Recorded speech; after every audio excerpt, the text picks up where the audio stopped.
Hartman's Community Centre, Milton, Ontario, Canada.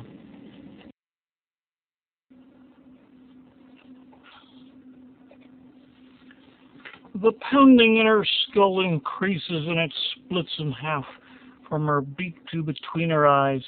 New bone and tissue quickly form between the split, and as her skull becomes broader and blunter, her eyes oriented aside, her forehead sinks into her snout and wipes out much of her intelligence. At the same time, her fangs unsheath and fuse into a fixed position. Her venom fangs lengthen, her teeth lengthen, and her swelling talons bulge out of her muscle-bound feet. Ida is now a brainless, huge serpent, and is angered at being closed in a limp sack of bloody red dragon flesh. She tears at her dragon hide and eats it, and soon starts consuming those meaty feathered wings. Other serpents start slithering over and help cleanse her of the dead dragon flesh.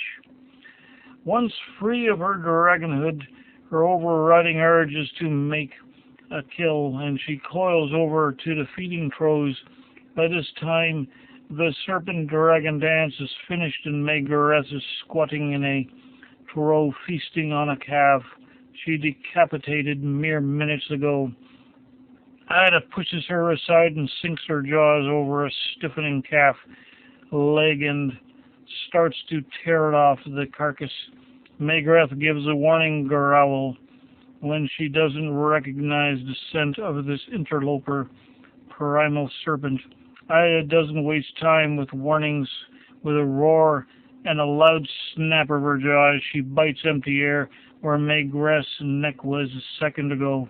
Her bite would have decapitated Megreth, and the witch dragoness wisely backs away from this huge, bloodthirsty, brutal beast serpent.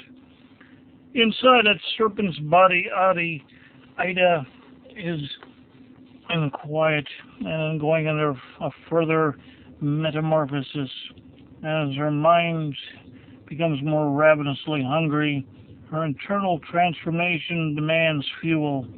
There is a sound of tearing flesh inside her, and she jerks up her head and utters a roar of pain before she collapses senseless onto the trove. As Megreth watches, as the huge serpentess starts to shrink and red scales begin to form on top of her silver hide, and soon Megreth stares astonished at the prone form of her star pupil Ida, the star sky dragoness.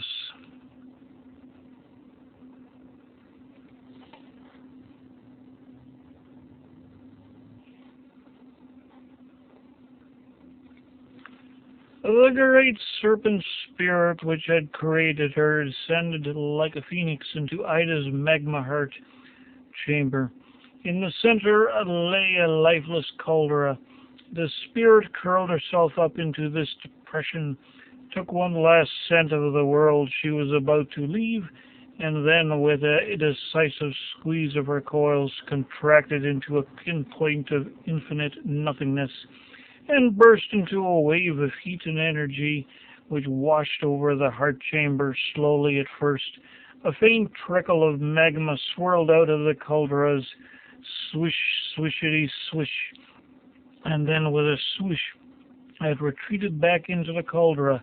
It repeated this process again and again. Each time a little more magma crept out of the caldera, and the pulsing of her magma heart grew louder and stronger. Soon her vents and pipes and veins were coursing with her lifeblood. As it raged and roared through her rock scales began to rise and fall as she started to breathe.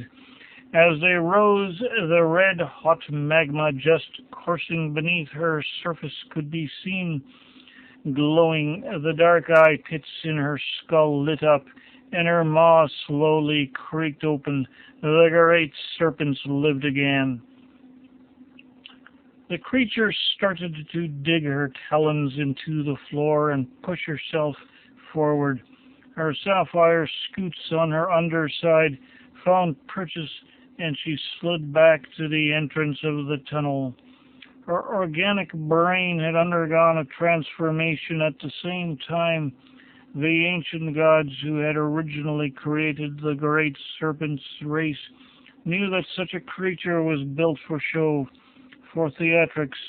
They were not built for survival, but for display. Thus, although her body may have appeared like a mobile hill of dull, glowing rock, her brain was built for the ritual. She was all instinct, and her brain was telling her to perform the serpent-dragon dance. What had taken months of hard practice to learn as a dragoness now came without thought or effort as a great serpent. This time, dragonkind would learn what the serpent dance ritual really was.